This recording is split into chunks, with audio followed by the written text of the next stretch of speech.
మన దేశంలో మత సామరస్యానికి ప్రతీకగా నిలిచే ఎన్నో అద్భుతమైన చారిత్రాత్మక అంశాలు ఉన్నాయి. అయితే బీహార్లోని 2 గ్రామాల కథ చాలా ప్రత్యేకం. ఇక్కడి వందలాది ముస్లిం కుటుంబాల శుభకార్యాలు తరతరాలుగా హిందూ పద్ధతుల్లో జరుగుతున్నాయి. వధువు కళ్లకు కాటుక, నుదుట సింధూరం వంటి అలంకరణలు ఉంటాయి. ఈ గ్రామస్తుల పూర్వీకులు కొన్ని శతాబ్దాల క్రితం హిందువులేనని చెబుతున్నారు. మరి వారు మతం ఎందుకు మారారు, ఇంకా ఎందుకు హిందూ పద్ధతులను అనుసరిస్తున్నారో ఈ కథనంలో చూద్దాం.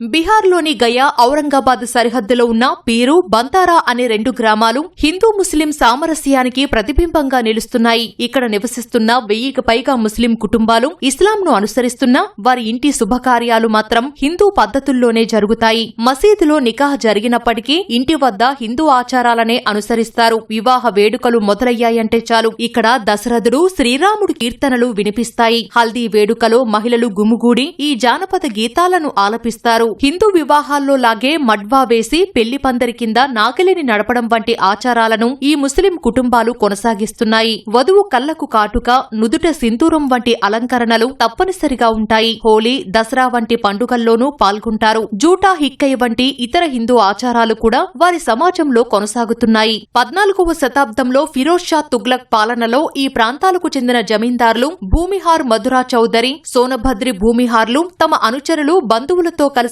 ఇస్లాంను స్వీకరించారు. మతం మారాక పేర్లను మార్చుకున్నారు. మతం మారినప్పటికీ పూర్వీకుల హిందూ సంప్రదాయాలను, రక్త సంబంధాలను వదులుకోలేదు. తాము హిందూ భూమిహార్ల వంశస్థులమని చెప్పుకోవడానికి వారు గర్వపడతారు. తమ డిఎన్ఏలో హిందూ మూలాలు ఉన్నాయని పీరు గ్రామానికి చెందిన అమనుల్లా ఖాన్ అనే పండితుడు పీరు ఏక్ పరిచయ్ అనే పుస్తకంలో వివరించారు.